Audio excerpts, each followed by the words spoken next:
It is a profound honor to stand here in my home city as a representative of the American people to address the people of the world. As millions of our citizens continue to suffer the effects of the devastating hurricanes that have struck our country, I want to begin by expressing my appreciation to every leader in this room who has offered assistance and aid. The American people are strong and resilient, and they will emerge from these hardships more determined than ever before. Fortunately, the United States has done very well since Election Day last November 8th.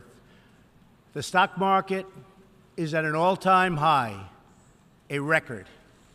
Unemployment is at its lowest level in 16 years, and because of our regulatory and other reforms, we have more people working in the United States today than ever before.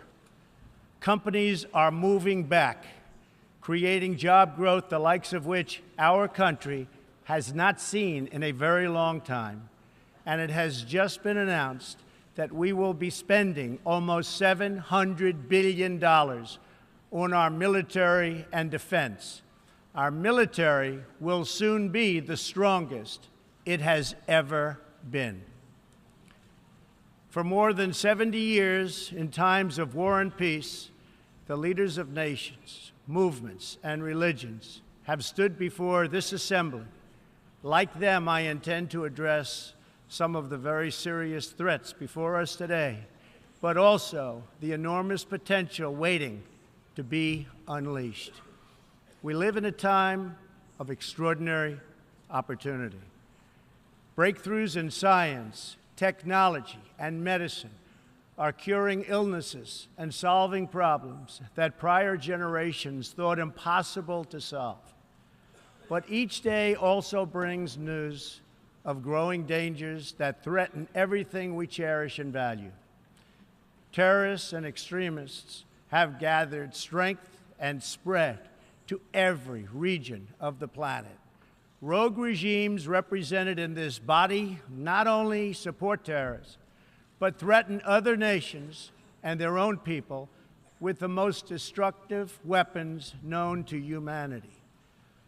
Authority and authoritarian powers seek to collapse the values, the systems, and alliances that prevented conflict and tilted the world toward freedom since World War II.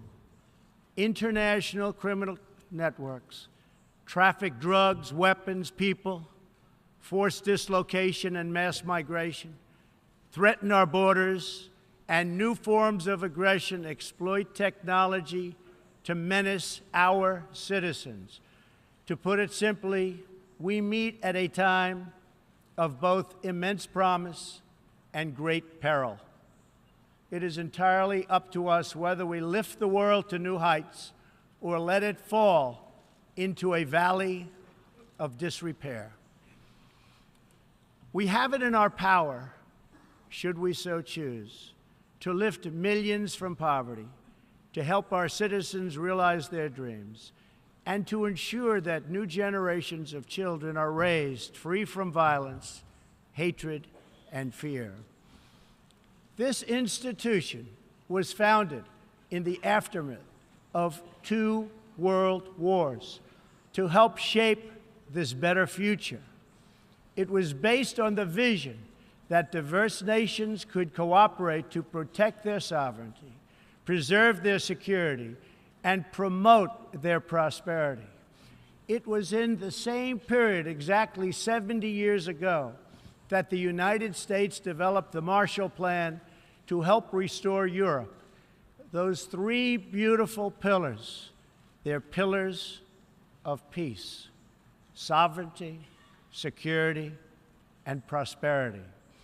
The Marshall Plan was built on the noble idea that the whole world is safer when nations are strong, independent, and free. As President Truman said in his message to Congress at that time, our support of European recovery is in full accord with our support of the United Nations. The success of the United Nations depends upon the independent strength of its members. To overcome the perils of the present and to achieve the promise of the future, we must begin with the wisdom of the past. Our success depends on a coalition of strong and independent nations that embrace their sovereignty to promote security, prosperity, and peace for themselves and for the world. We do not expect diverse countries to share the same cultures, traditions, or even systems of government, but we do expect all nations to uphold these two core sovereign duties: to respect the interests of their own people and the rights of every other sovereign nation. This is the beautiful vision of this institution, and this is the foundation for cooperation and success. Strong sovereign nations let diverse countries with different values, different cultures, and different dreams not just coexist, but work side by side on the basis of mutual respect. Strong sovereign nations let their people take ownership of the future and control their own destiny. And strong sovereign nations allow individuals to flourish in the fullness of the life intended by God. In America, we do not seek to impose our way of life on anyone, but rather to let it shine as an example for everyone to watch. This week gives our country a special reason to take pride in that example. We are celebrating the 230th anniversary of our beloved Constitution, the oldest Constitution still in use in the world today. This timeless document has been the foundation of peace, prosperity, and freedom for the Americans and for countless millions around the globe whose own countries have found inspiration in its respect for human nature, human dignity, and the rule of law. The greatest in the United States Constitution is its first three beautiful words. They are, "We the people." Generations of Americans have sacrificed to maintain the promise of those words, the promise of our country and of our great history. In America, the people govern, the people rule, and the people are sovereign. I was elected not to take power, but to give power to the American people where it belongs.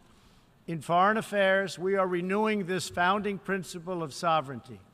Our government's first duty is to its people, to our citizens, to serve their needs, to ensure their safety, to preserve their rights, and to defend their values. As President of the United States, I will always put America first, just like you, as the leaders of your countries, will always and should always put your countries first.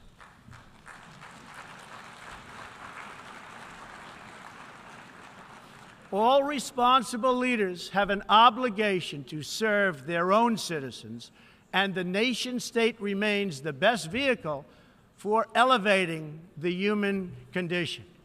But making a better life for our people also requires us to work together in close harmony and unity to create a more safe and peaceful future for all people.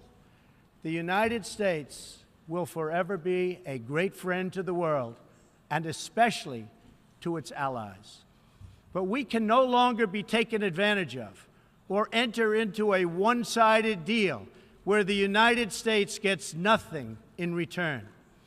As long as I hold this office, I will defend America's interests above all else.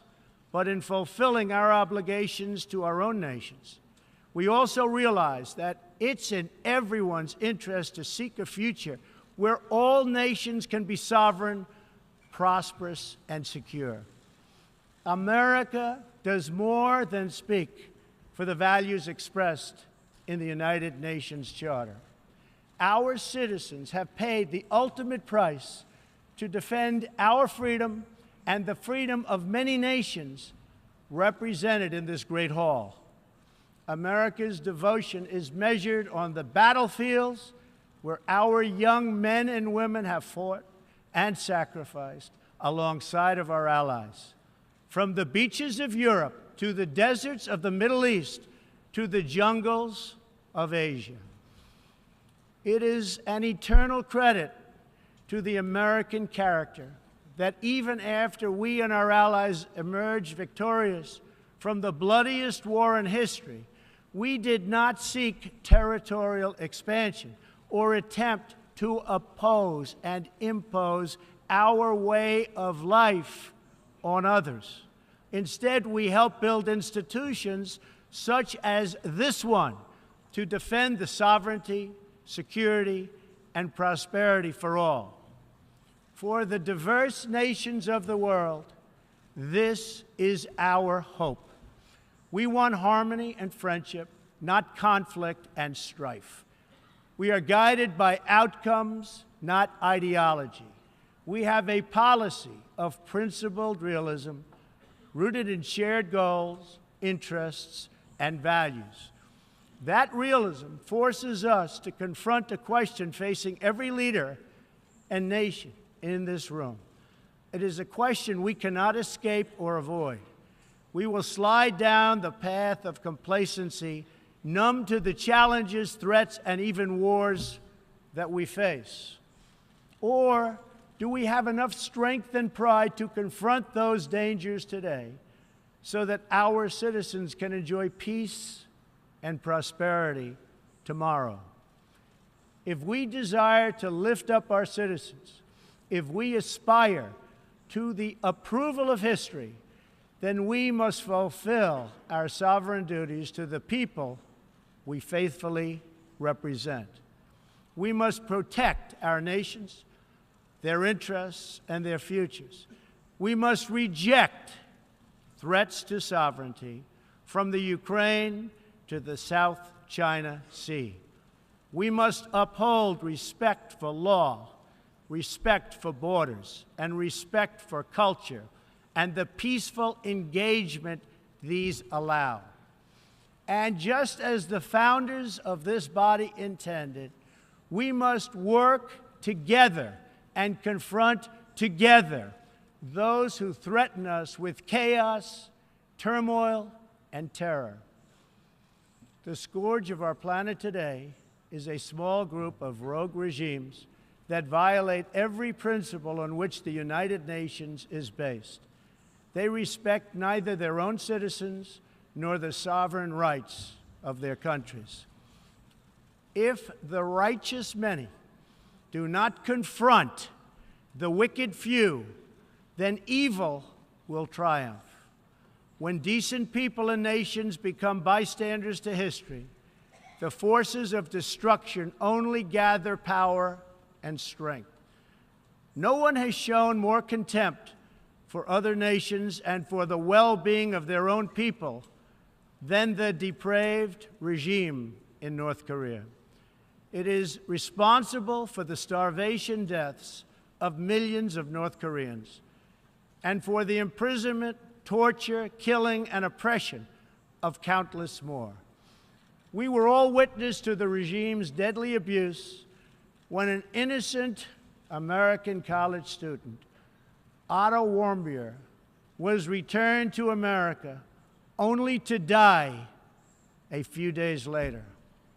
We saw it in the assassination of the dictator's brother using banned nerve agents in an international airport.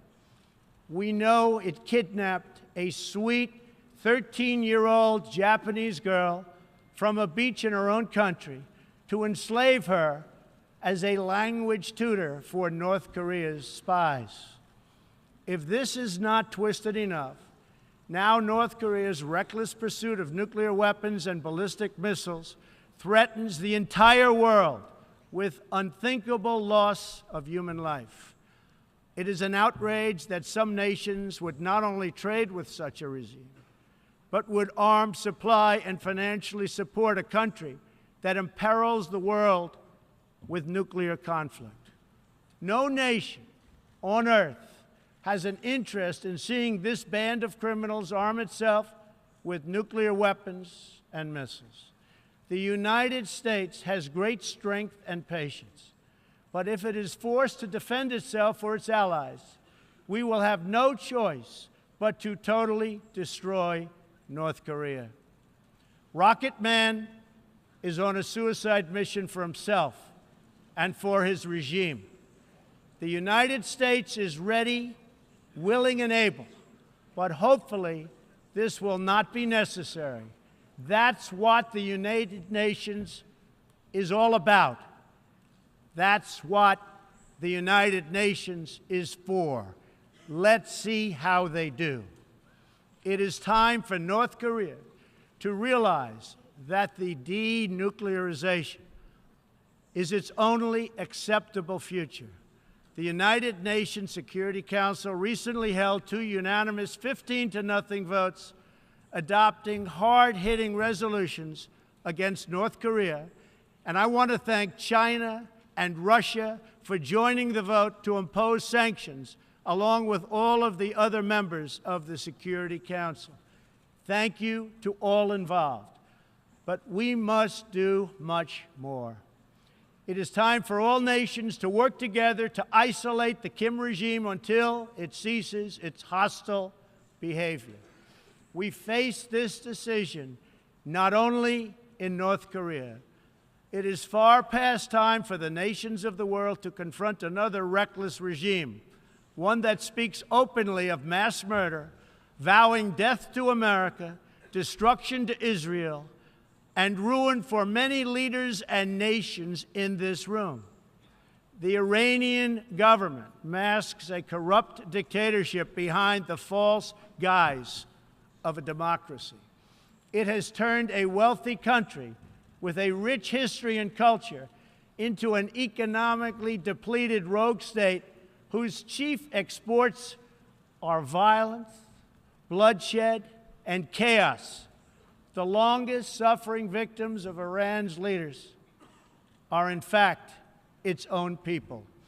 Rather than use its resources to improve Iranian lives, its oil profits go to fund Hezbollah and other terrorists that kill innocent Muslims and attack their peaceful Arab and Israeli neighbors.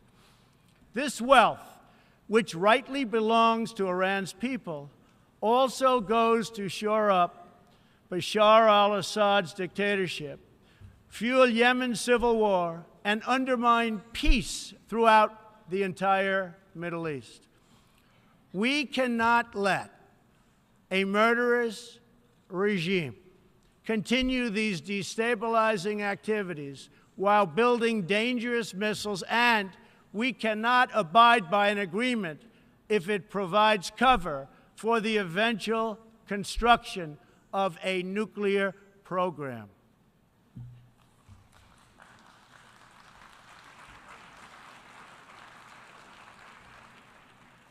The Iran deal was one of the worst and most one-sided transactions the United States has ever entered into.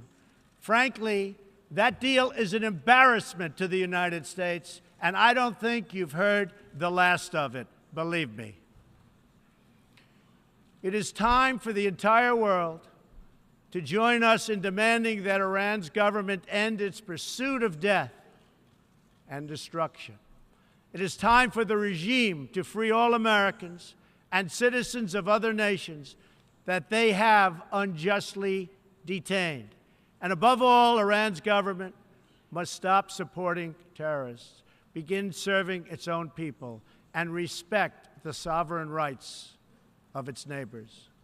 The entire world understands that the good people of Iran want change. And other than the vast military power of the United States, that Iran's people are what their leaders fear the most. This is what causes the regime to restrict internet access, tear down satellite dishes, shoot unarmed student protesters, and imprison political reformers. Oppressive regimes cannot endure forever, and the day will come when the people will face a choice. Will they continue down the path of poverty, bloodshed, and terror? Or will the Iranian people return to the nation's proud roots as a center of civilization, culture, and wealth, where their people can be happy and prosperous once again? The Iranian regime's support for terror is in stark contrast to the recent commitments of many of its neighbors to fight terrorism and halt its financing. In Saudi Arabia early last year, I was greatly honored to address the leaders of more than 50 Arab and Muslim nations. We agreed that all responsible nations must work together to confront terrorists and the Islamic extremism that inspires them. We will stop radical Islamic terrorism because we cannot allow it to tear up our nation and indeed to tear up the entire world. We must deny the terrorists safe haven, transit, funding, and any form of support for their vile and sinister ideology. We must drive them out of our nations. It is time to expose and hold responsible those countries who support and finance terror groups like Al-Qaeda, Hezbollah, the Taliban, and others that slaughter innocent people. The United States and our allies are working together throughout the Middle East to crush the loser terrorists and stop the reemergence of safe havens they use to launch attacks on all of our people. Last month, I announced a new strategy for victory in the fight against this evil in Afghanistan. From now on, our security interests will dictate the length and scope of military operations, not arbitrary benchmarks and timetables set up by politicians. I have also totally changed the rules of engagement in our fight against the Taliban and other terrorist groups. In Syria and Iraq, we have made big gains toward lasting defeat of ISIS. In fact, our country has achieved more against ISIS in the last 8 months than it has in many, many years combined. We seek the de-escalation of the Syrian conflict and a political solution that honors the will of the Syrian people.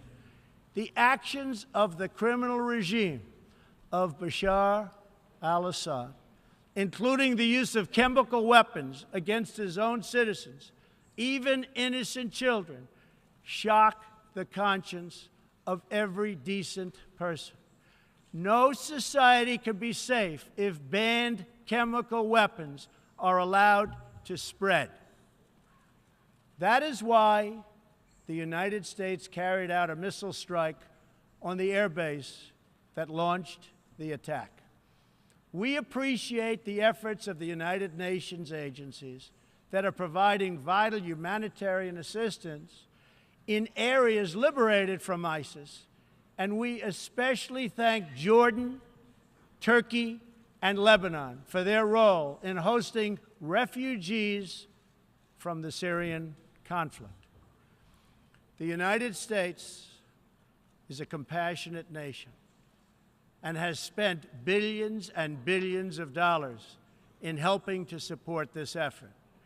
We seek an approach to refugee resettlement that is designed to help these horribly treated people and which enables their eventual return to their home countries to be part of the rebuilding process. For the cost of resettling one refugee in the United States, we can assist more than 10 in their home region. Out of the goodness of our hearts, we offer financial assistance to hosting countries in the region, and we support recent agreements of the G20 nations that will seek to host refugees as close to their home countries as possible. This is the safe, responsible, and humanitarian approach. For decades, the United States has dealt with migration challenges here in the Western Hemisphere. We have learned that over the long term, uncontrolled migration is deeply unfair to both the sending and the receiving countries.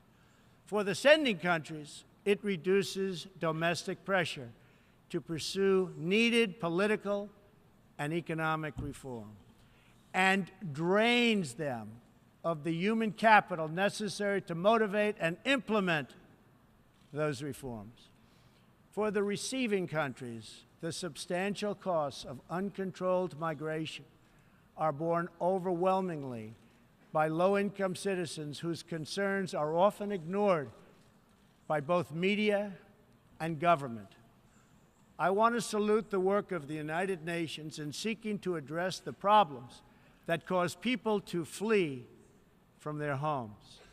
The United Nations and African Union led peacekeeping missions to have invaluable contributions in stabilizing conflicts in Africa.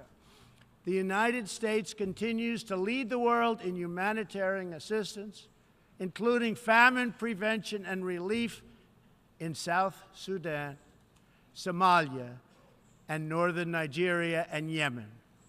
We have invested in better health and opportunity all over the world through programs like PEPFAR, which funds AIDS relief, the President's Malaria Initiative, the Global Health Security Agenda, the Global Fund to End Modern Slavery, and the Woman Entrepreneurs Finance Initiative, part of our commitment to empowering women all across the globe. We also thank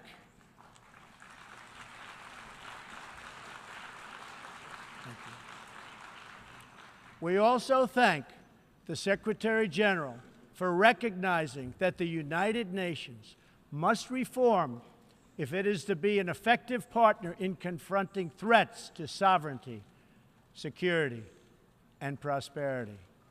Too often, the focus of this organization has not been on results, but on bureaucracy and process.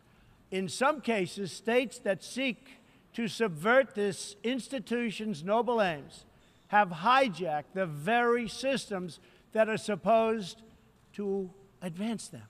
For example, it is a massive source of embarrassment to the United Nations that some governments with egregious human rights records sit on the UN Human Rights Council. The United States is one out of 193 countries in the United Nations, and yet we pay 22% of the entire budget and more. In fact, we pay far more than anybody realizes. The United States bears an unfair cost burden, but to be fair, if it could actually accomplish all of its stated goals, especially the goal of peace, this investment would easily be well worth it. Major portions of the world are in conflict, and some, in fact, are going to hell. But the powerful people in this room, under the guidance and auspices of the United Nations, can solve many of these vicious and complex problems. The American people hope that one day soon the United Nations can be a much more accountable and effective advocate for human dignity and freedom around the world. In the meantime, we believe that no nation should have to bear a disproportionate share of the burden, militarily or financially. Nations of the world must take a greater role in promoting secure and prosperous societies in their own regions. That is why in the Western Hemisphere, the United States has stood against the corrupt, destabilizing regime in Cuba and embraced the enduring dream of the Cuban people to live in freedom. My administration recently announced that we will not lift sanctions on the Cuban government until it makes fundamental reforms.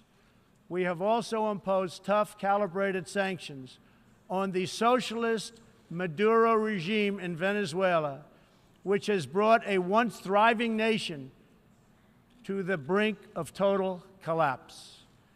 The socialist dictatorship of Nicolas Maduro has inflicted terrible pain and suffering on the good people of that country.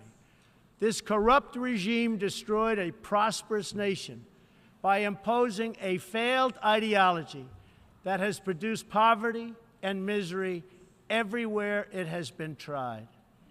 To make matters worse, Maduro has defied his own people, stealing power from their elected representatives to preserve his disastrous rule. The Venezuelan people are starving, and their country is collapsing. Their democratic institutions are being destroyed. This situation is completely unacceptable, and we cannot stand by and watch.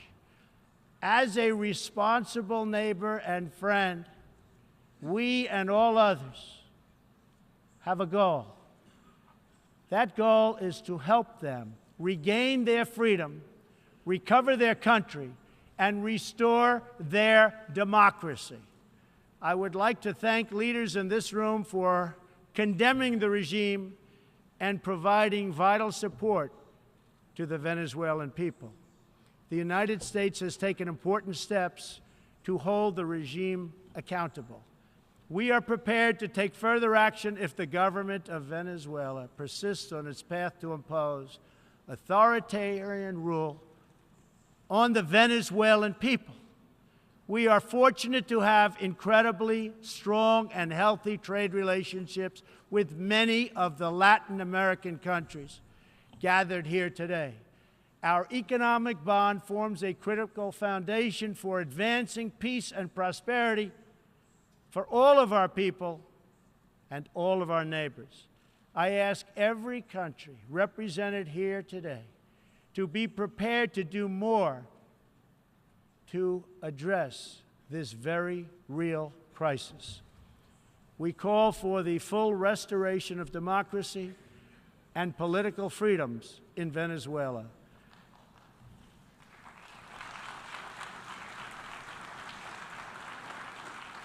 The problem in Venezuela is not that socialism has been poorly implemented, but that socialism has been faithfully implemented.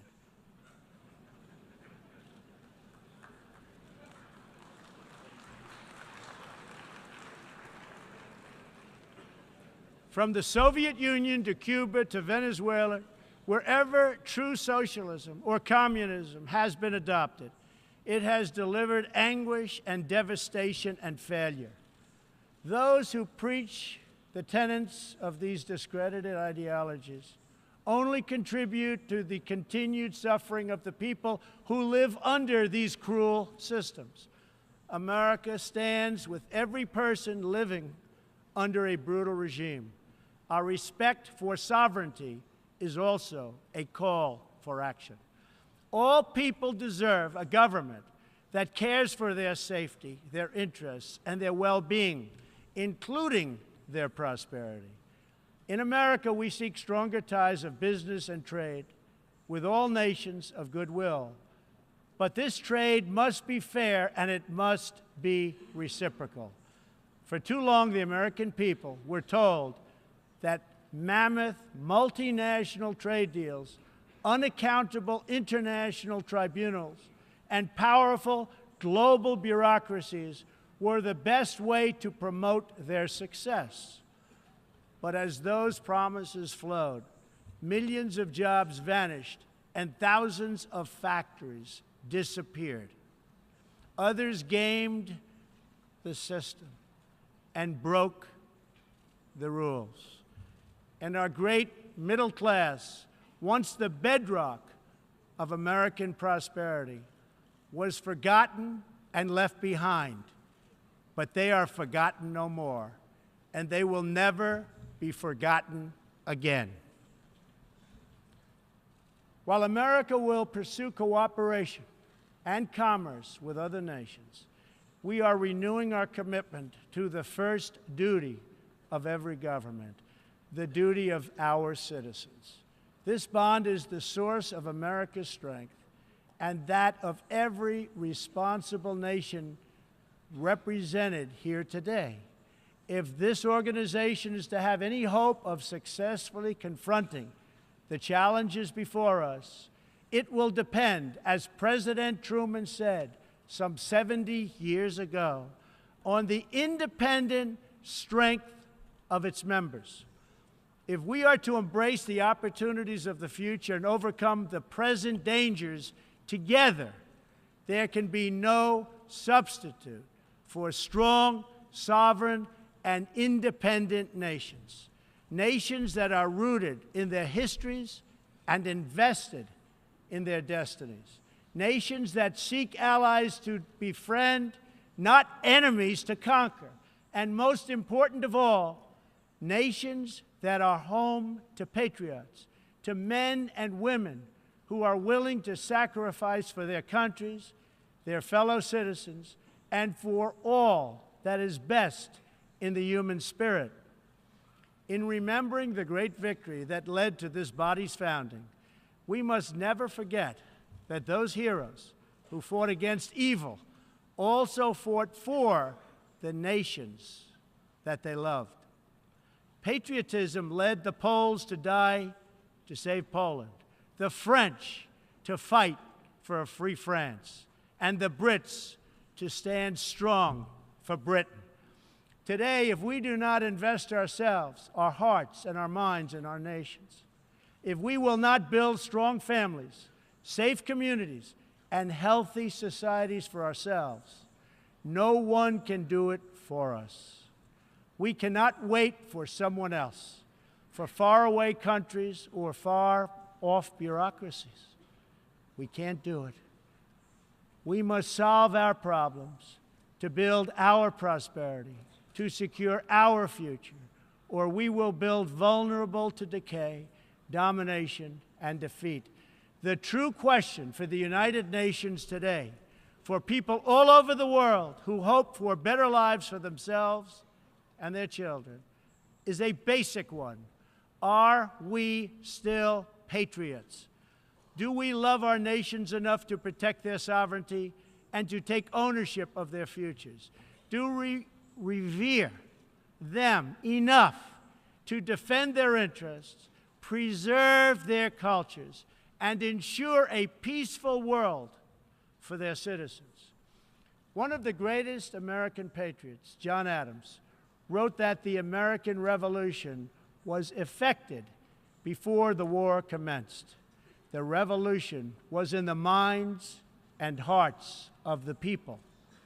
That was the moment when America awoke, when we looked around and understood that we were a nation. We realized who we were, what we valued, and what we would give our lives to defend. From its very first moments, the American story is the story of what is possible when people take ownership of their future. The United States of America has been among the greatest forces for good in the history of the world and the greatest defenders of sovereignty, security, and prosperity for all. Now we are calling for a great reawakening of nations, for the revival of their spirits, their pride, their people, and their patriotism. History is asking us whether we are up to the task. Our answer will be a renewal of will, a rediscovery of resolve, and a rebirth of devotion we need to defeat the enemies of humanity and unlock the potential of life itself. Our hope is a word and world of proud, independent nations that embrace their duties, seek friendship, respect others, and make common cause in the greatest shared interest of all, a future of dignity and peace for the people of this wonderful earth. This is the true vision of the United Nations, the ancient wish of every people, and the deepest yearning that lives inside every sacred soul.